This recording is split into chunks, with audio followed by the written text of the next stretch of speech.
लोगों ने पिछले टॉपिक्स में ट्रांसजेनिक एनिमल्स, प्लांट्स और बैक्टीरिया के बारे में डिटेल में स्टडी किया।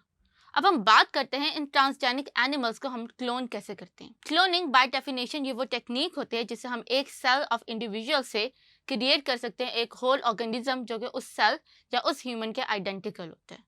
क्लोन बेसिकली जो है ये आइडेंटिकल्स होते हैं उस टाइम तक जब तक कोई म्यूटेशन हो ना जाए।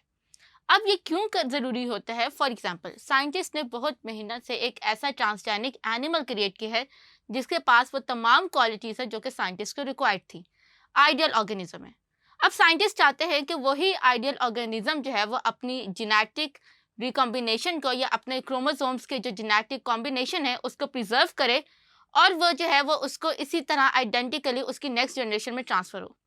लेकिन हम सबको पता है कि एनिमल्स सेक्सुअली रिप्रोड्यूस करते हैं। इट मीन्स कि एक ऑर्गेनिज्म चाहे वो कितना ही आइडियल क्यों ना हो, उसके तमाम क्रोमोसोम में से सिर्फ only half number of chromosomes उसके ऑफस्प्रिंग को जाता है, जबकि दूसरा उसका पार्टनर जो होता है वो अपने रिमेनिंग हाफ क्रोमोसोम डोनेट करता है। तो इस तरह जो न्यू इंडिविजुअल आता है उसके पास हमारे आइडियल ऑर्गेनिज्म के just half number of the chromosome receive होते हैं और उस वजह से जो हमारे पास जो ऑफस्प्रिंग प्रोड्यूस होता है उस आइडेंटिकल या उस आइडियल ऑर्गेनिज्म का वो जो होता है उसके पास वो तमाम क्रोमोसोम्स या वो तमाम कैरेक्टर्स नहीं होते जो कि हमें आइडियल ऑर्गेनिज्म में हमने क्रिएट किए थे। तो इसलिए किसी भी आइडियल ऑर्गेनिज्म के जेनेटिक क्रोमोसोम्स का ये जेनेटिक कॉम्बिनेशन को प्रिजर्व करने के लिए हम लोग जो है वो क्लोनिंग टेक्निक करते हैं। क्लोनिंग टेक्निक सबसे पहले 1997 में यूज़ करके एक डॉली शीप क्रिएट की गई थी। डॉली शीप हम लोगों ने जो है वो अपनी न्यूज़ में भी सुना हुआ होगा और हमने जितने भी साइंटिफिक फैक्ट्स हैं उसमें हम लोगों ने सुना होगा कि जो पहला क्लोन एनिमल था वो डॉली शीप थी और वो आज भी जो है वो म्यूजियम के अंदर प्रिजर्व की गई है इस रिमाइंडर के लिए कि ये ह्यूमन की बहुत बड़ा माइलस्टोन अचीवमेंट थी। वो कैसे क्रिएट हुई उसके लिए हम लोग इस डायग्राम को देखते हैं। तो सबसे पहले अगर आप देखो तो यहाँ पर हमारे पास जो है वो एक नॉर्मल शीप थी और इसका नाम जो था वो डॉर्सेट था। अब इस डॉर्सेट को जो हमने निक नेम दिया था वो था डॉली का। इस डॉली शीप की बॉडी के अंदर से, क्योंकि वी ऑल नो कि हमारे पास जो हर सेल होता है it has the identical copies of the DNA, तो हम लोगों ने जो है वो अपने इसमें से एक सेल जो था वो आइसोलेट कर लिया। अब उस सेल आइसोलेट करने के बाद हमने उस सेल से हमें जो रिक्वायर्ड चीज़ थी वो था न्यूक्लियस। हम लोगों ने वो सेल का जो न्यूक्लियस था वो ऑब्टेन कर लिया, बिकॉज वी ऑल नो कि जो हमारा डीएनए होता है वो न्यूक्लियस के अंदर जो होता है वो रहता है।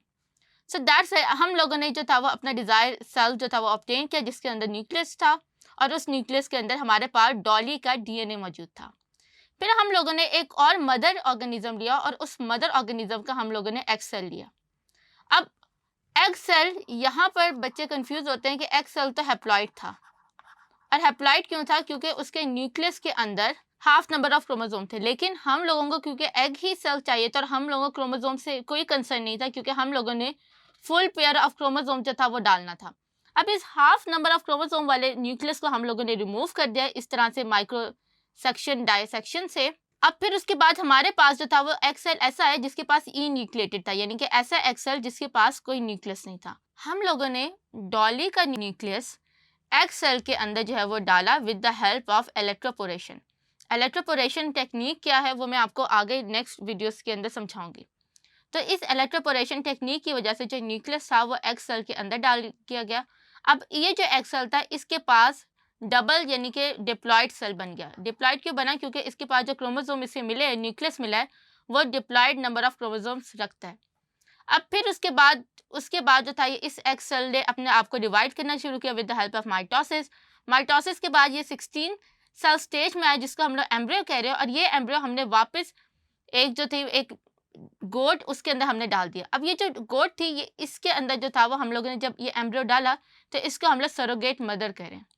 सरोगेट मदर उस मदर को कहते हैं जिसका अपना बेबी नहीं होता लेकिन ये किसी और का एग अपनी बॉडी के अंदर कैरी करती है और उसको नेचुरली ग्रो करवाती है। तो उसके बाद इसने जब अपना जो था वो बेबी प्रोड्यूस किया तो वो बेबी बेसिकली आइडेंटिकल था from the Finn Dorset lamb जो कि डॉली थी।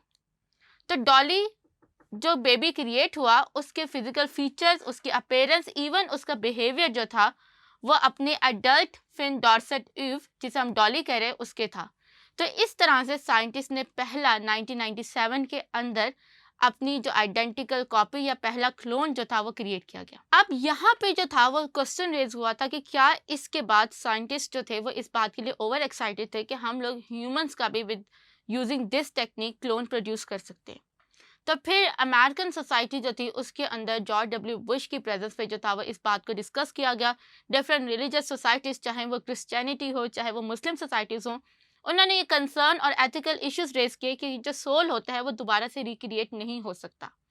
तो इस वजह से आज जो है वो किसी डार्क लैब के अंदर तो ह्यूमन क्लोनिंग हो रही होगी, लेकिन नॉर्मली या नॉर्मल लैब्स के अंदर ह्यूमन क्लोनिंग जो है वो नहीं हो रही। अभी हम लोग सिर्फ एनिमल्स और प्लांट्स को क्लोन कर रहे हैं to create our identical copies of the organisms which have the complete और identical और ideal set of the chromosomes। तो इस तरह से हम लोग जो हैं वो ट्रांसजेनिक एनिमल्स क्रिएट करते हैं और उनकी आइडेंटिकल कॉपीज जो है उन ट्रांसजेनिक एनिमल्स की वो क्रिएट की जाती है with the process called cloning.